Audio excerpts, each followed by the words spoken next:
Softwareinstrumente wie Synthes oder auch virtuelle Schlagzeuger sind ein echter Segen in der Welt von uns Einzelkämpfern im Tonstudio, und zwar egal ob Hobby oder Profi. Einziges Problem bei der Geschichte: auch wenn man bei Kontakt von Native Instruments mehrere Synthes oder Sampler in einer Instanz nutzen kann oder bei den Addictive Drums von XLN Audio ein komplettes Drumset im Einsatz hat, werden diese doch über den Stereoausgang des Instrumentes zusammen ausgegeben. Ich möchte aber gerade bei Schlagzeug auch die Möglichkeit haben, die Trommeln, Overheads und Räume einzeln zu bearbeiten und zu mischen. Was also tun? Zum Glück gibt's ja in jeder DAW die Möglichkeit, solche Multi-Instrumente über separate Ausgänge auf eigene Kanäle zu routen, und da kann man diese dann auch einzeln weiter bearbeiten und mischen. Für Logic Pro X habe ich das Ganze hier schon mal gezeigt und wie das in Studio One geht und vor allem, was das mit Comedy-Legende Mike Krüger zu tun hat, der am heutigen 14. Dezember 70 Jahre alt wird. Herzlichen Glückwunsch an dieser Stelle schon mal, lieber Mike. Das erfährst du in diesem Video, und wenn du dich dafür interessierst, dann bist du wie immer goldrichtig. Ich bin Jonas vom Recording Blog und los geht's mit dem Adventskalender. Präsentiert von Monkey Banana, Storia Mastering, ghosthack.de. Tag und schön, dass du wieder eingeschaltet hast zu einem weiteren Video im Recording-Blog Adventskalender. Und ich habe es ja gerade schon gesagt, heute ist der 14. Dezember und mein Freund Mike Krüger hat heute Geburtstag. Aber nicht irgendeinen Geburtstag, sondern seinen 70. Und deswegen möchte ich dir, lieber Mike, auch auf diesem Wege sehr, sehr herzlich zum Geburtstag gratulieren. Und wenn du mehr von Mike sehen möchtest, dann schau doch mal auf seinem YouTube-Kanal hier oben verlinkt rein. Da findest du nämlich jede Menge Videos, Filme, Musik, alles, was mit Mike Krüger zu tun hat. Lohnt sich auf jeden Fall mal reinzuschauen. Aber warum sage ich eigentlich mein Freund? Ich meine, wir haben ja nicht offensichtlich zusammen im Sandkasten gespielt.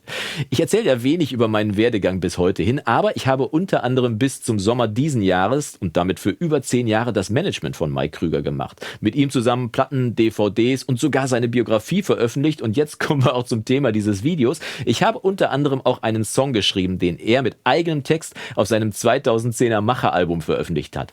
Hier mal ein kleiner Auszug.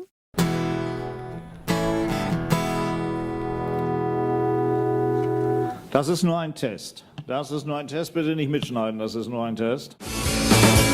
Es ist keine Zauberei. Hier bei Hofmann kommt vorbei. Was aus so einer kleinen Idee doch alles werden kann. Aber das nur als kurzer Exkurs in meine Vergangenheit. Zurück zum Thema. Ich stöbere also neulich in meinen Frühwerken und dachte, ich muss doch diesen Song von 2009 mit dem schönen Titel Looking Back, also nochmal zurückgucken, dringend nochmal neu angehen. Irgendwie passt der Titel ja auch heute noch, weil ich ja vor allem auch heute noch gerne zum Beispiel auf die Zeit mit Mike zurückschaue. Zum Glück hatte ich damals das Schlagzeug schon mit den Addictive Drums gemacht, mittlerweile Addictive Drums 2, sodass das MIDI-Pattern auch perfekt zum Plugin passte. Ich muss also nur noch die Trommeln fürs Mischen auf einzelne Spuren routen, und wie das in Studio One geht, das schauen wir uns jetzt nach dieser etwas längeren Vorrede, die du mir hoffentlich verzeihst angesichts des Anlasses, schauen wir uns mal in der Session an.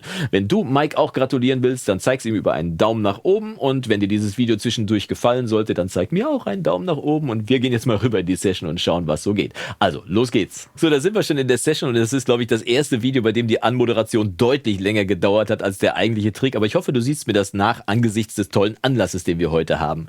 Hören wir doch einfach mal kurz in die ungemischte Variante rein von meinem Song, die klingt im Moment so. Looking back through all that he did,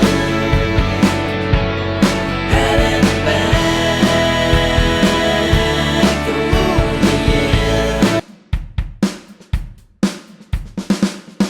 Ich liebe diesen Song einfach, und deswegen ist das auch nach 12 Jahren immer noch mal wert, noch mal neu aufgearbeitet zu werden. Und du hast gerade das Schlagzeug schon solo am Schluss gehört. Es ist toll eingetrommelt von einem echten Trommler, auch mit vielen verschiedenen Dynamikstufen, aber gerade deswegen ist es auch sinnvoll, da die einzelnen Trommeln und Ausgänge dann noch mal einzeln zu bearbeiten. Wie geht's jetzt? Ich habe meinen Mischer schon mal aktiviert, und auf der linken Seite vom Mischer findest du jetzt hier unten links, was du hier im Zoom sehen kannst, den Punkt Instrumente. Der ist im Moment noch ausgegraut. Wenn ich den mal aktiviere, dann siehst du, dass hier oben plötzlich die Liste der Instrumente, also der virtuellen Instrumente, angezeigt wird. Und da sind jetzt die Addictive Drums, also in dem Fall das Plugin, von dem ich jetzt gerne meine vielen Ausgänge hätte. Auf der rechten Seite von Addictive Drums ist dieser kleine Auswahlknopf. Wenn man da draufklickt, dann gibt es ein Menü, und hier steht Einblenden. Interessanterweise steht hier nicht, was eingeblendet wird, aber ich drücke mal drauf und du siehst dann dass die einzelnen virtuellen Ausgänge plötzlich eingeblendet werden. Hätte man ja auch ein bisschen klarer benennen können eigentlich, ne? Aber hier musst du jetzt eigentlich nur Haken setzen, damit für jede von diesen Trommeln, also für jede von den Trommeln, die du haben willst natürlich, oder bei deinem Synthesizer entsprechend dann die entsprechenden Synthesizer, ein neuer Kanal angelegt wird. Und wir machen mal hier für alle Kanäle, erstmal die hier vom Plugin angeboten werden, einen eigenen Kanal. Und du siehst, dass die jetzt hier unten im Mischer auch alle verfügbar sind und auch passend benannt sind, ne? Also Overheads, Flexi und was das alles ist, Toms, Hi-Hat, Snare und vor allem Kick. Die beiden brauche ich auf jeden Fall separat. Das ist schon mal richtig. So, wenn wir jetzt aber abspielen, siehst du, dass auf den Kanälen noch nichts passiert. Und das hat den Grund, dass das Plugin ja noch gar nicht weiß, dass es seine einzelnen Sounds über diese neu verfügbaren einzelnen Ausgänge rausgeben soll. Deswegen klicke ich nochmal hier auf den Instrumenten-Editor hier oben oder kann das auch direkt mit einem Klick auf das Plugin machen und muss jetzt mal in dem Fall meinen Addictive Drums, bei deinem Plugin muss das an anderer Stelle sein, dann noch sagen, dass es auch Einzelausgänge benutzt. In diesem Fall ist das jetzt hier dieser Pfeil hier, der bei jedem Kanalzug dabei ist, ne? Hier Kick, Snare, Hi-Hat und so weiter. Da gibt es jetzt diesen Pfeil und darüber kann ich jetzt sagen, hey, das Signal soll bitte rausgeschickt werden über einen separaten Ausgang und zwar Pre-Fader in meinem Fall. Ich möchte, dass der Fader keinen Einfluss auf den Sound hat, sondern dass der Fader dann letztendlich auf dem neuen Kanalzug der relevante ist. Also Separate Out, in dem Fall separater Ausgang und das mache ich jetzt mal kurz im kleinen Zeitraffer für alle Kanäle. Okay, das war eine kleine Klickorgie, aber jetzt habe ich es geschafft. Alle einzelnen Trommeln oder alle Ausgänge, die das Plugin so bietet, sind jetzt auch auf einzelne Kanäle rausgeroutet. Das heißt, ich kann das Plugin mal schließen. Und jetzt schauen wir nochmal, was passiert. Ah.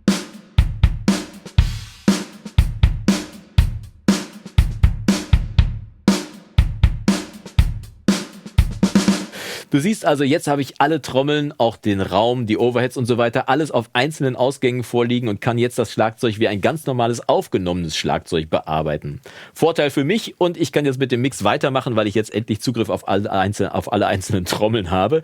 Dir hat dieser Trick hoffentlich gefallen und du brauchst jetzt nicht mehr suchen, wo du die einzelnen Ausgänge für deine Instrumente anlegen musst. Wenn dir das gefallen hat, ich habe es ja schon mal gesagt, zeig's mir über einen Daumen nach oben und gratuliere Mike Krüger auch über den Daumen nach oben. Und wir sehen uns dann morgen zu einem weiteren Video im Recording-Blog Adventskalender. Bis dahin wünsche ich dir vom Guten und das Beste. Mach's gut und Yassou!